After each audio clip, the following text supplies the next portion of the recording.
Nossa, tem uns pés de batata.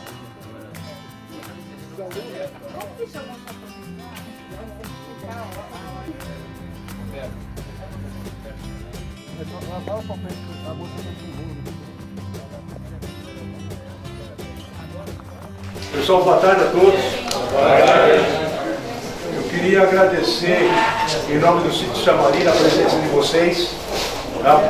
Muito obrigado pela presença. Queria agradecer também os nossos parceiros, né? Que é Terra NV, Nutrição Vegetal, Sementes Piraí, Balagro, IAC, Cato, vai falar aí também, Prefeitura de Jundiaí, Associação Agrícola de Jundiaí. Então foram esses nossos parceiros para que esse evento acontecesse, tá certo? Agradecer os técnicos também que vieram para cá, tá? Para falar sobre determinados assuntos, tá certo? Então vocês perceberam aqui que a gente não tem cadeira, o evento vai ser dinâmico, nós vamos andar pela área e num dia de campo visitar estações específicas. Tá certo? Cada uma com um assunto, mas todas elas voltadas à mesma filosofia, vamos dizer. Tá certo? Então, obrigado novamente. Queria passar para o Afonso, que vai falar sobre como nós vamos conduzir essa tarde aqui de hoje. Ok? Obrigado. Acho que não precisa. Não, lá precisa. Então tá bom. Bom, pessoal, então boa tarde a todos. Fico muito feliz de ver vários amigos, né? Colegas. E hoje esse dia de campo, ele significa muito para todos nós aqui do Ciamarina, para o Instituto Agronômico, pelos parceiros todos, porque ele materializa uma proposta, né, de uma agricultura saindo do convencional, né? Da gente entender o que significa assim, um conceito de sustentabilidade da fruticultura a partir do manejo, de como é que nós vamos trabalhar. Então, historicamente, o sítio ele tinha área degradada, que era pasto e estava teoricamente em decadência. E com a vinda dessa equipe, com a vinda do Alfredo, do Beto, e escutando também um pouco as babas de quiabo minha, você entende? Nós conseguimos juntos traçar um plano de manejo que inicialmente, e ainda persiste, né? Muito focado na recuperação das áreas degradadas, recuperação que a gente chama da capacidade produtiva do solo. Então por isso que o dia de campo é um dia de campo de sustentabilidade da fruticultura, porque a ideia básica não é banalizar a palavra sustentabilidade, mas entender que cada safra o solo fica melhor. Cada safra, o desafio do Ciamarina é tornar o ambiente melhor. Então o produto do Ciamarina não é uva. Então o produto do Ciamarina são ambientes produtivos. Então dentro de uma agricultura moderna, o agricultor que agriculta produz o quê? Uva e ambientes degradados? Ou uva e ambientes produtivos? Então, o manejo é que vai trazer para a gente essa certeza de que as terras vão estar melhores a cada ano. E esse entendimento de diagnóstico focado muito no ambiente, antes nós tínhamos e desenvolvemos isso com os nossos viticultores, a capacidade de diagnosticar a uva. E esse dia de campo ele marca justamente para a gente poder dar uma guinada para focar um pouco o solo, né? Então somar com os saberes que a gente tem da viticultura, mais um pouco de saberes que veio construindo aqui no Ciamarina e em outras partes, né? Nós temos colegas aqui que desenvolvem ação focada na agricultura orgânica, focada na agroecologia, né? Focada na sustentabilidade. Então tem muitos saberes aqui dentro. Então, o dia de campo é isso. E a opção de fazer em estações é porque tem muita coisa para falar em pouco tempo. Então, os senhores precisam ajudar no dia de campo. A participação dos senhores é fundamental. Com o quê? Com disciplina. Precisa ter disciplina. Então, nós vamos ter lá, eu vou escalar vocês para os grupos, E tem que cumprir lá certinho a hora que o monitor falou, ó, vamos rodar, todo mundo roda. Se não tiver disciplina, a gente atrasa, um grupo atrasando, descarrega no outro e atrasa para o outro. Então tem que ir juntos, acabou a palestrinha da estação, vamos embora, então, e roda legal. Depende muito de vocês. Se ficar parado, porque o desafio nosso que vai estar nas estações é encantar vocês. Tá claro isso? Isso é o desafio nosso. Toda estação aqui nós vamos fazer um esforço lascado para vocês saírem satisfeitos de parar 20 minutos na frente de um gordo ou de um magro e receber uma informação que acrescente alguma coisa. Então isso faz o quê? A gente fica entusiasmado. E aí se encontra também com muitas coisas que vocês pensam, muitas coisas que vocês valorizam. E aí você pega lá o Caio trabalha aqui e é entusiasmado. Se você ficar conversando com o Caio, ele fica até a tarde com vocês. Você entende? Aí ele fala uma coisa que você se identifica, a gente quer conversar. Agora, vocês têm que ter disciplina. Acabou, ó, vai embora. E aí depois nós podemos sentar e aí vai conhecer todo mundo. Essa história de botar cores nos grupos é justamente para poder fazer uma integração do grupo, para não ficar as pessoas juntas, para poder se conhecer. Nós temos gente de várias cidades do estado de São Paulo. Então é isso aí. Então, ficou alguma dúvida? Então são 6 estações, em torno de 20 minutos, com 15 minutos de fala e 5 minutos para vocês se deslocarem. Então os monitores já estão orientados para isso. E vocês têm que ajudar. Então eu vou escalar vocês. Ó.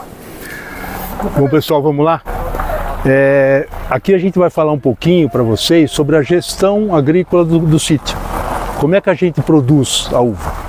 Tá certo? Qual que são as nossas práticas, nossos tratos culturais, que forma que a gente lida o cultivo da uva. Aqui eu garanto para vocês que tem uva aqui, tá? Não é só mato, como diz os vizinhos. Os vizinhos falam para a gente assim, pô, mas essa uva está muito largada, Alfredo, está no meio do mato. Então, quando ela está em dormência, eu posso me dar essa prática de manter essa cobertura vegetal, tá certo?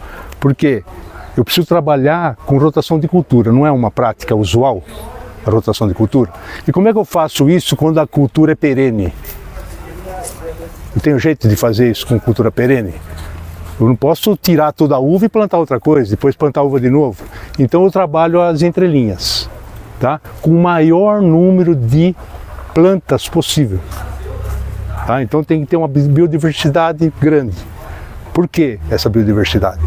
Porque as raízes elas soltam exudatos, que a gente chama, que nada mais é do que carbono. Então a planta faz a fotossíntese e elimina carbono pelas raízes. Esse carbono é usado pelos micro-organismos. Então, quanto mais variedade de plantas eu tiver, mais variedade de exudato, mais variedade de substância que a planta vai eliminar. Com isso eu vou ter uma diversidade grande também de micro-organismos. E o que eles fazem, esses micro-organismos? Para começar, eles deixam solúvel nutrientes. Então, às vezes tem um fósforo, principalmente, que ele fica retido na terra, o micro-organismo vai solubilizar esse fósforo, tá certo? Então ele tem essa capacidade de solubilizar, que ele solta ácidos na terra, ácidos orgânicos, que esses ácidos vão transformar o fósforo, por exemplo, em solúvel. Ele tira o fósforo do alumínio, tira o fósforo do ferro e deixa disponível para a planta.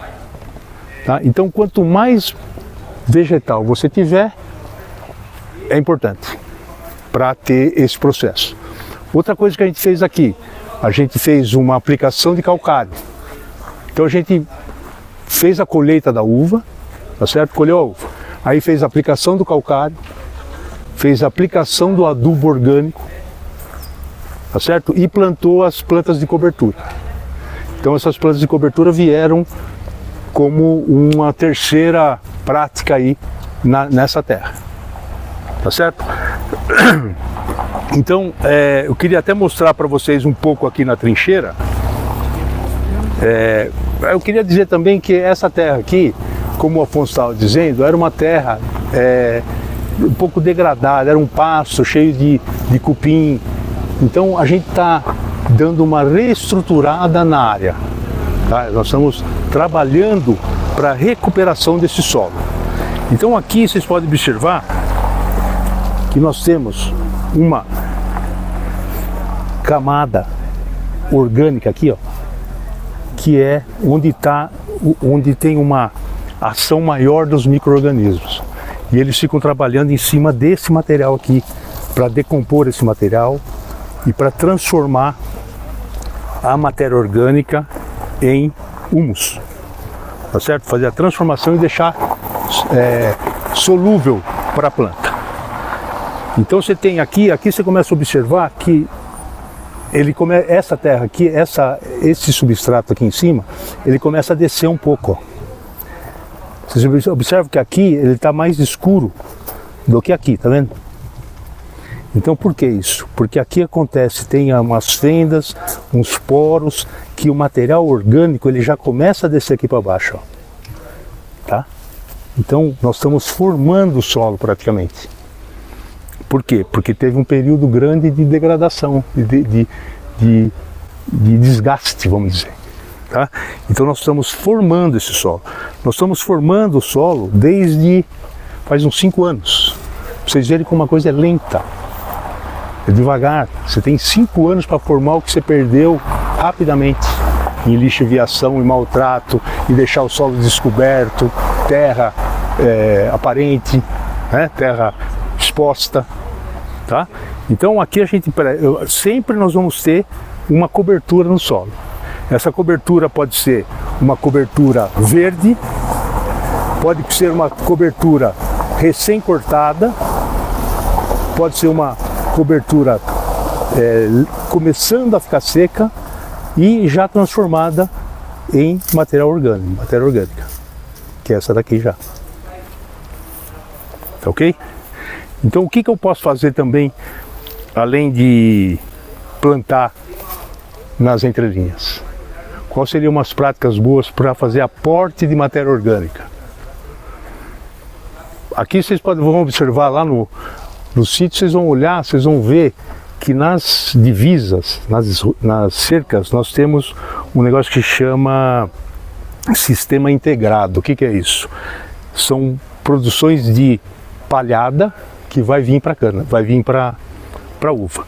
Então você tem, por exemplo, o capim, que é o capim elefante, que é uma das espécies.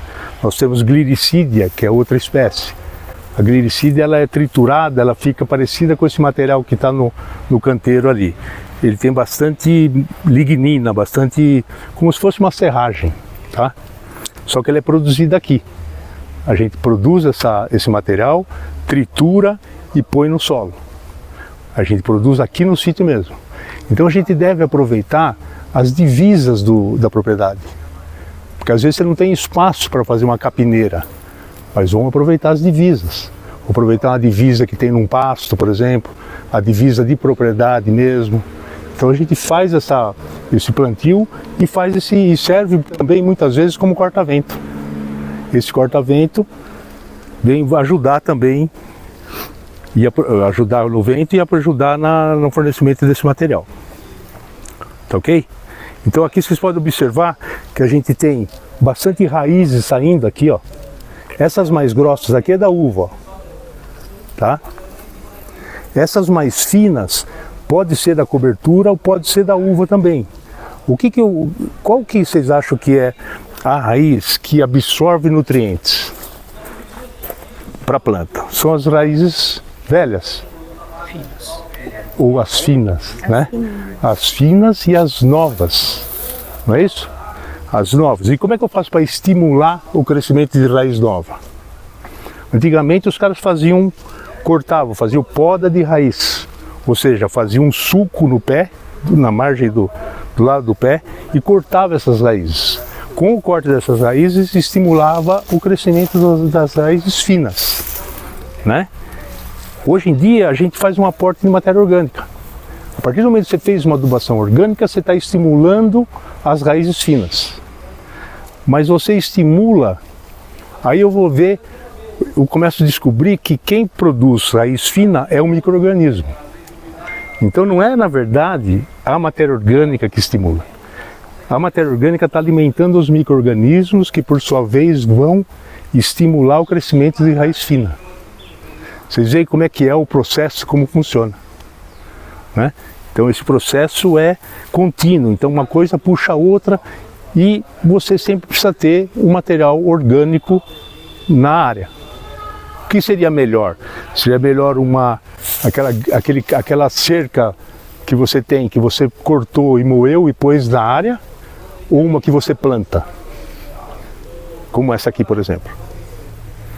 Qual a diferença das duas? Pessoal, vamos lá.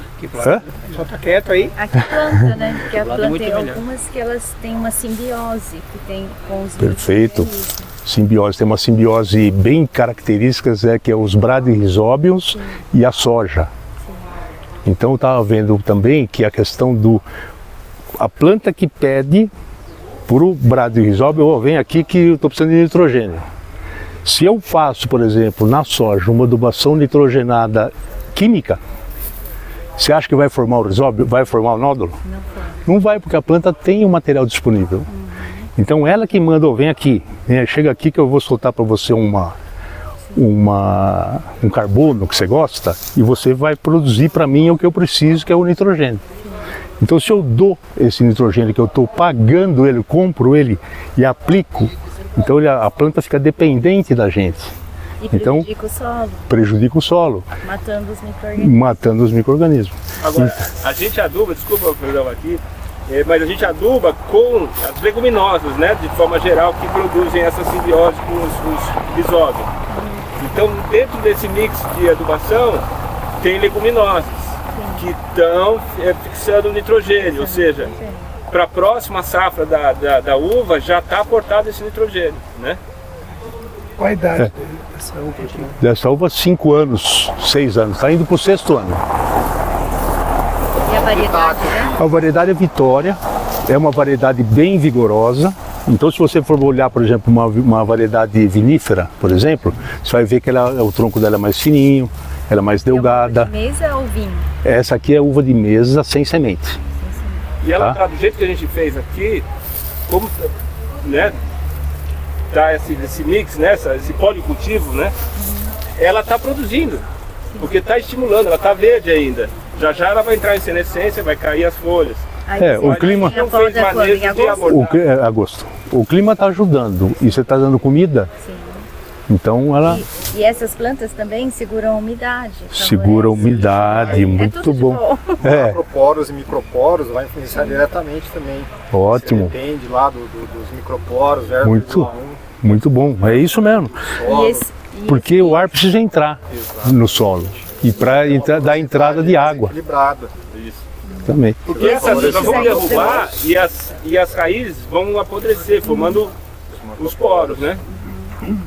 A aeração biológica também que fala, né? É, E esse mix também tem plantas de diferentes tipos de raízes. Raízes pivotantes, raízes... Tem uma fasciculadas, natural do Isso solo. que umas abraçam o solo e as outras perfuram. perfuram para fazer os macroporos, né? Favorecendo as raízes da uva e essas radicelas novas. Então você vai criando também um ambiente adequado para a planta, não só para a planta, mas também porque o que acontece?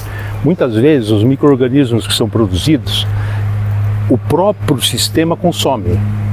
E a planta, por que vocês vão ver aí em outra área, vocês vão ver inoculação de sementes de plantas de cobertura com micro-organismos. Então essa prática faz você fazer um aporte nessa área de micro-organismo. Por quê? Porque é necessário. Você precisa fazer. Às vezes ele acaba andando sozinho, o sistema entra num equilíbrio. E a partir do momento que se faz uma aplicação de micro-organismo, se ele caísse numa terra assim, ó, você acha que vai ser bom? Então ele cai numa área que está coberta. Então a chance dele colonizar essa área é grande. Porque você fez um preparo adequado para receber. Para receber e para estimular, né? Um ambiente adequado, né? Então, hoje em dia, os micro-organismos têm os inoculantes, tem os promotores de crescimento, tem os defensivos. Então, tem várias categorias que o Gustavo vai falar para vocês lá dentro, de que tipo de... O que você quer? Eu quero matar eu quero diminuir, vamos dizer, a quantidade de besouro. Aonde ele fica? No solo. Então, nós vamos aplicar um determinado produto que vai predar esse besouro. Mas se você, como você falou, cultivando esses micro-organismos, dando esse alimento para eles, você tem uma planta mais saudável. Talvez não tenha tanta praga, sei lá o quê. A partir do momento que a planta consegue conversar com esses micro-organismos benéficos, o sistema já está em bom caminho. Tá mais equilibrado. Tá mais equilibrado. Não é uma monocultura. Se você tem uma monocultura, você tem aplicação de herbicida, o veneno e coisa que vai prejudicando o sistema, que você vai deixando cada vez a planta mais dependente de você, da gente, porque o sistema não anda sozinho. Eu sempre estou fazendo aporte de nitrogênio, e química, para a planta reagir, vamos lá, vitamina, né? Então, esse sistema fica dependente e esse sistema fica mais caro. Porque ele fica, você só pondo dinheiro esse sistema biológico, como eu falei para vocês, é um sistema lento de recuperação.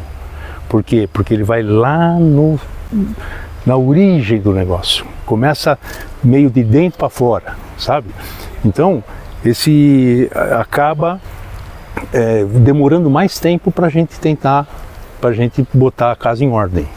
Mas a casa em ordem, assim, produtividade esses 5 anos, o senhor está aumentando, vocês estão chegando... A cada ano aumenta. E está chegando próximo do sistema convencional, com adubação pesada? Olha, existem algumas coisas interessantes. Por exemplo, o sistema convencional, ele produz... Porque é uma coisa que eu sempre penso quanto que eu gastei para produzir 10 quilos de uva? Aí eu gastei R$9.000, sobrou 1.000. Quanto que eu gastei para produzir 5 no convencional? 1.000, sobrou 4. Essa conta a gente tem que fazer. Quanto que a gente gasta? Aqui, por exemplo, a gente tem um custo de investimento de instalação do sistema, que é uma coisa. A partir do momento que você tem ele em andamento, já vai ser um outro negócio, já vai ser outro platô. Vai ser uma coisa diferente.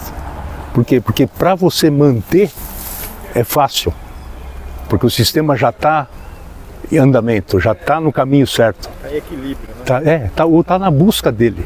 E tem o valor também agregado da qualidade, do sabor. Não, isso... E vocês estão na linha orgânica? Já estão buscando certificação ou não? Olha, convencional? eu sei como é que funciona mais ou menos o processo, a gente sabe como é que funciona o processo, e a gente está tentando fazer a lição de casa antes. Tá certo? Como tradicional, convencional. Convencional, não, ele é um controle biológico sem intervenção química nem de orgânico, de agrotóxico. Sem agrotóxico. Já tem o selo de sem agrotóxico? Não temos ainda. Então, o que acontece é que a gente é dependente, no momento que poda, a gente precisa acordar. Para brotação, para frutificação e tal. Só que, como a gente não tem o frio que a planta precisa atravessar para brotar, a gente tem que usar o Dormex, que é um hormônio, que é a ciamida hidrogenada, que a planta produz. Só que a gente tem que dar é sintetizada, esse produto é químico, né, porque é sintetizado. Então a gente tem que passar o Dormex. A gente já fez testes com outras tecnologias, alho, né? Tem o alho, tem outras coisas que são alternativas, mas não funciona como o Dormex. A gente precisa acordar, sobretudo na uva de vinho, tem que acordar todo mundo junto. Então, isso é a única coisa que nos impede hoje, no nosso manejo, da gente buscar essa certificação, né? O Caio quer falar alguma coisa? Não, tranquilo. É isso, escutando, né? só. Tá tranquilo? Eu também tô.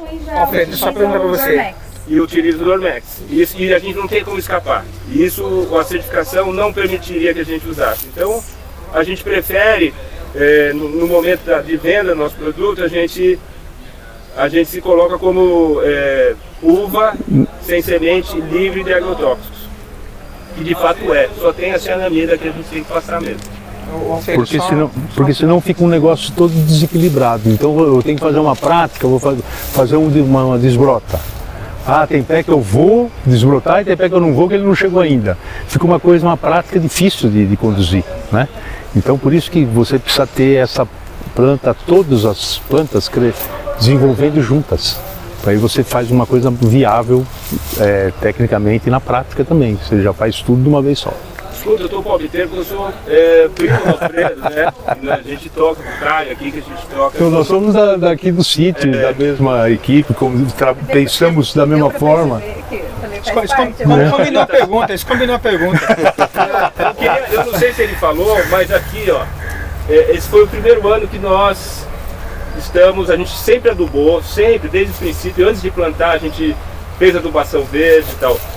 Essa mais vigorosa, nós plantamos ela e a ideia é que a gente aporte uma matéria orgânica aqui, né, bem volumosa, né, e que vai acontecer, no momento que podou, já não vai ter mais adubação verde. Porque a gente precisa entrar com trator para pulverizar, né, e também para não criar muita umidade no verão. Agora, essa matéria orgânica volumosa no solo, ela cria cargas negativas que retém, né, os nutrientes com carga positiva. Então, se a gente não tem a matéria orgânica, passou a água, leva embora, lixivia esses nutrientes. Então, é uma forma, inclusive, de manter a fertilidade nessa primeira camada do solo. Queria ver com vocês rapidinho, assim, na sua experiência, você está aqui há 5 anos, convém pegar uma área e já fazer o plantio e de trabalhar essa ideia junto, ou deixar 2 anos trabalhando antes para depois plantar? Essa área aqui, como eu falei para vocês, era uma área de pasto, com cupim, ela era uma área mais de pousio, sem muita utilidade. Só que ela foi chovendo, foi endurecendo o solo, toda aquela coisa. Então a primeira coisa que a gente fez, a gente arou esse solo em profundidade, calagem e fosfatagem. Depois entramos com uma adubação verde de Crotalária juncea. É uma crotalária a mais alta, que produz maior massa seca que nós temos. Ela ficava em cima do telhado, a altura dela. Então formou uma massa sensacional. Esse foi o nosso V0, foi o início do processo. Então desse ponto para frente, a gente sempre manteve a terra com plantas, sempre.